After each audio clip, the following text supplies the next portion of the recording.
Let's improve English.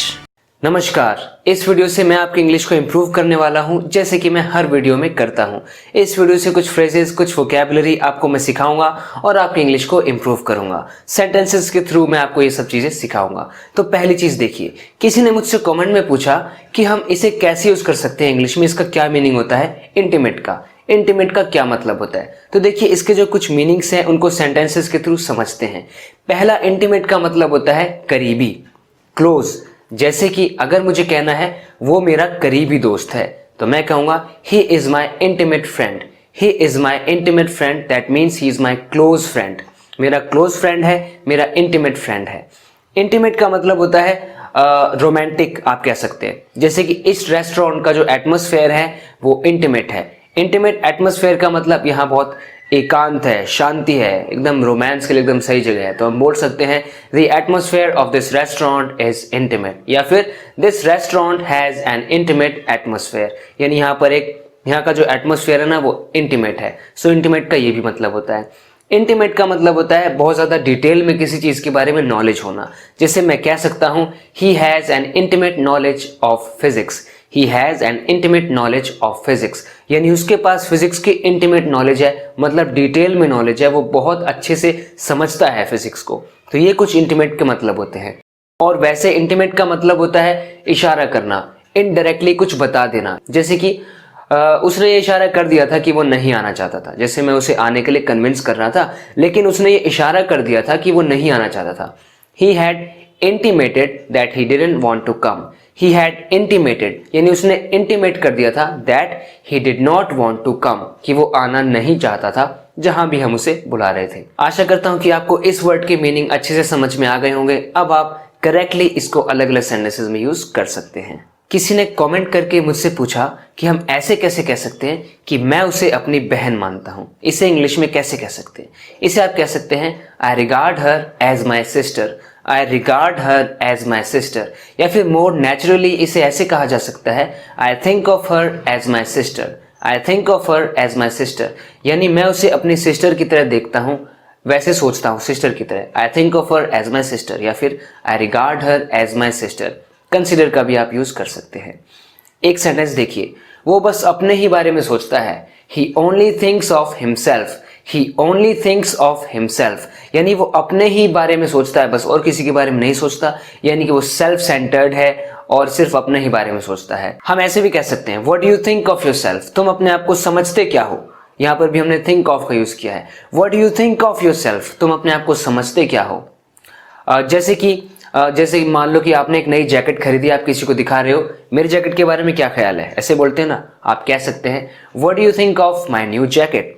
What do you think of my new jacket, मेरी नई jacket आपको कैसी लगी? जैसे कि मैं कोई सजेस्ट कर सकता हूँ, जैसे कि पार्क में वॉक करने चलें, क्या ख्याल है? हम कह सकते हैं what do you think of having a walk in the park. What do you think of having a walk in the park, यानी कैसा रहेगा अगर हम जाएं तो। Shall we go for a walk in the park, ऐसे भी हम कह सकते हैं। चले एक पार्क में वॉक के लिए, हाँ चले पार्क में वॉक के लिए। तो इस तरीके से आप ऐसे ही बोल सकते हैं, shall we go for a walk, और what do you say, should we go for a walk, इस तरीके से। जाकर देखो कि उसका गुस्सा ठंडा हुआ है या नहीं, ऐसे हम बोलते हैं। तो इसे हम इंग्लिश में कैसे कह सकते हैं?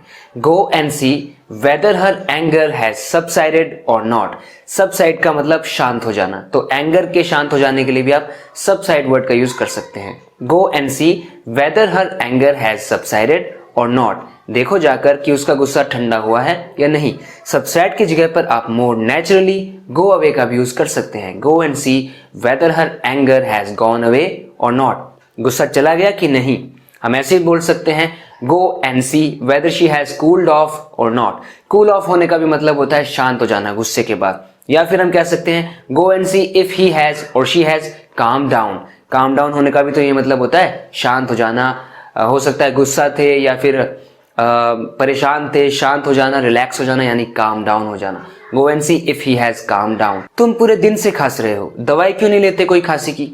इसे हम इंग्लिश में कहेंगे you have been coughing all day, why don't you take some cough medicine.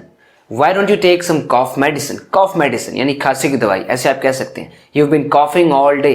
Present perfect continuous. जब हम दिखाना चाहते हैं कि कोई काम कुछ समय से हो रहा है, अभी तक हो रहा है, तब हम प्रेजेंट परफेक्ट कॉन्टिन्यूअस टेंस का यूज करते हैं, जिसमें हैव बीन या फिर हैज बीन और उसके बाद वर्ब आईएनजी आता है। You have been coughing all day, यानी पूरे दिन से खांस रहे हो।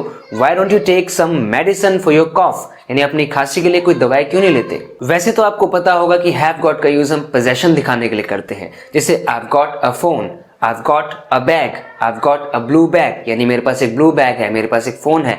लेकिन अक्सर इलनेसेस के बारे में भी बताने के लिए हम हैव गॉट का यूज करते हैं। I've got a cough, मुझे खांसी हो गई है। I've got a fever, मुझे बुखार है। I've got a cold, मुझे ठंड लगी हुई है। सो इस तरीके से गॉट का यूज कर सकते हैं, या फिर आप कॉट वर्ड का भी यूज कर सकते हैं, जो कि कैच की थर्ड फॉर्म होती है। मुझे ठंड लग गई है, I've got a cold, मुझे खांसी हो गई है, I've got a cough। इस तरीके से आप कह सकते हैं। मुझे उस पर बहुत गुस्सा आता है जब वो ऐसे बोलता है। I feel a lot of anger towards him when he says like this, जब वो ऐसे बोलता है, जब वो ऐसी बात करता है। I feel a lot of anger towards him, यानी उसकी ओर, उसकी तरफ, उस पर मुझे बहुत गुस्सा आता है। इसका आप पास्ट भी बना सकते हैं, मुझे उस पर बहुत गुस्सा आया था। I felt a lot of anger towards him, या फिर इसकी जगह पर आप बोल सकते हैं I felt an incredible anger towards him, यानी उसकी ओर, उस पर मुझे बहुत गुस्सा आया था। incredible anger, a lot of anger, बहुत गुस्सा आया मुझे उस पर। पता नहीं वैसा क्यों करता है। तुम जब भी ऐसा करते हो ना, मुझे तुम पे बहुत गुस्सा आता है।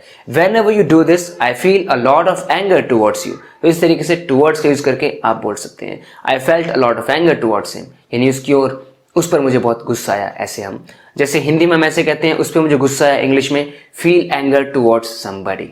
इस अलमारी में मेरी चीजों के लिए बहुत जगह है। This cupboard has ample room for my things। This cupboard, जी हाँ, cupboard, ये बोलने में तो हम इसको कबर्ड बोलते हैं, लेकिन स्पेलिंग की ओर आप ध्यान दीजिए, CUPBOARD, कप बोर्ड जैसा लग रहा है, लेकिन हम इसे बोलते हैं कबर्ड, जो आपने बहुत बार बोला होगा। सो इस कबर्ड में मेरी चीजों के लिए बहुत जगह है। This cupboard has ample room for my things। ample का मतलब sufficient, enough यानी काफी, plenty जगह है, यानी बहुत जगह है। इनफ जगह है, एम्पल जगह है। इनफ तो फिर जरूरत के मुताबिक हो जाता है बहुत, यानी, लेकिन एम्पल जब हम कहना चाहते हैं, यानी कि जब ज्यादा जगह है, बहुत जगह है, एम्पल जगह है, प्लेंटी जगह है। अगर मुझे कहना हो इस अलमारी में और किसी चीज के लिए जगह नहीं है, this cupboard has no room for anything else. This cupboard has no room for anything else, यानी किसी भी और चीज के लिए इस कबर्ड में जगह नहीं है। तुम रास्ते में क्यों खड़े हो, आने जाने वालों के लिए थोड़ी जगह तो छोड़ो। इसे हम इंग्लिश में कह सकते हैं Why are you standing in the way? Why are you standing in the way? रास्ते में क्यों खड़े हो। Leave some room for people to get past। Leave some room for people to get past। Past यानी कि गुजर जाना। Past का मतलब आपको पता है, टेंस होता है हमारा past tense, यानी वो समय जो बीत गया, लेकिन past का मतलब गुजर जाना भी होता है एक जगह से, यानी किसी चीज के पास से गुजर जाना, पास कर देना, तो उसको भी पास्ट कहते हैं। गेट पास्ट का मतलब पास से गुजर जाना, यानी यहां से जाने के लिए लोगों के लिए थोड़ी जगह तो छोड़ो। Leave some room for people to get past, यानी लोग यहां से जा सके, आने जाने के लिए तो थोड़ी जगह छोड़ो। रास्ते से हटो यार, please go out of the way, और please move out of the way. इस तरीके से आप कह सकते हैं, या फिर सिंपली आप कह सकते हैं प्लीज स्टेप असाइड, थोड़ा सा साइड हो जाओ, and leave some room for me to get past, यानी मेरे लिए थोड़ी जगह ढूंढो, मेरे लिए थोड़ी जगह छोड़ो ताकि मैं जा सकूं, आगे जा सकूं। इस तरीके से आप बोल सकते हैं। फ्रेंड्स, आशा करता हूं कि इस वीडियो से जरूर आपने कुछ ना कुछ सीखा होगा। इसी तरीके से अपने इंग्लिश को इम्प्रूव करते रहने के लिए इस चैनल को सब्सक्राइब जरूर करना अगर आपने अभी तक नहीं किया है तो, क्योंकि इस तरह के वीडियो लेसन्स मैं अक्सर लाता रहता हूं जिससे आपकी इंग्लिश इंप्रूव होती रहे।